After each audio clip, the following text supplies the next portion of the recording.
Sound rolling. Camera 1. Rolling. Camera 2. Rolling.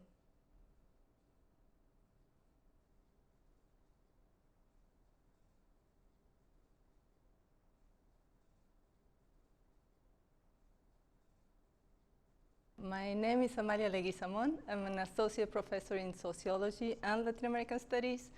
My research integrates environmental sociology, the sociology of development, and Latin American political ecology to investigate resource extractivism as a development model in Latin America. In my latest book, I investigated in particular Argentina and Argentina's swift adoption of genetically modified soybeans. I was particularly interested in investigating why Argentines are so supportive of genetically modified soy when it creates so much social and environmental harm. About courses that I've taught here at Tulane University, I teach environmental sociology, which is an intro course that studies environmental sociology with a focus here in the United States and in Latin America. I also teach senior level seminars on particularly sustainable development in Latin America, where we study, again, extractivism and potential solutions as they're being implemented in the region. And I also teach a class on the sociology of food and agriculture, where we study different agricultural systems and alternatives in Latin America and the Gulf South. I arrived to Tulane in 2014. I got here because I was offered a job, which was wonderful. My position is particularly for a sociologist, Latin Americanist, so it's a joint position. I applied to Tulane because of the Stone Center. I was aware of the existence of the Stone Center, the prestige of the center, and yeah, that and a job offer. The Stone Center has fundamentally impacted my career development in the sense that it gave me support, recognition. Being a Latin Americanist that is part of the Stone Center opens doors across the United States and Latin America. I've had, so absolute recognition, support, and funding, and above all, I would say, the personal connections. The Stone Center gives me the sense of community that I need to be here at Tulane University.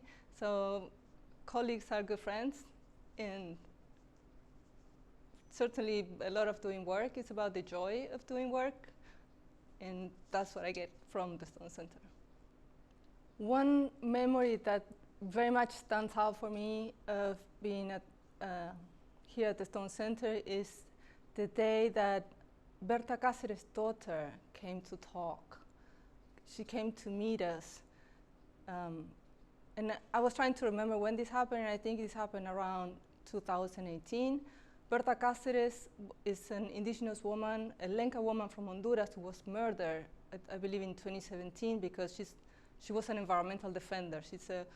I study social movements that protest against mega development projects, these extractivist development projects. So I knew a lot about Berta Cáceres, her struggle, and later when she was murdered.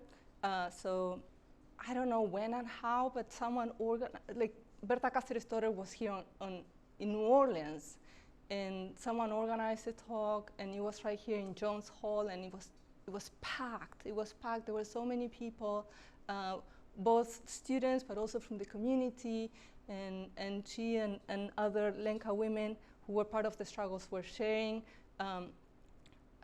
from her experiences, and it was very powerful because at that time I was working with women that protest extractivism in Argentina, the Mothers of Barrio Ituzaingó, and later I share my experiences from my research with her, and it was so powerful to know first that they knew each other, that their struggles were connected, not only in theory but also in practice, and that was a very powerful moment for me. So that's something that I remember often and that I share in class a lot.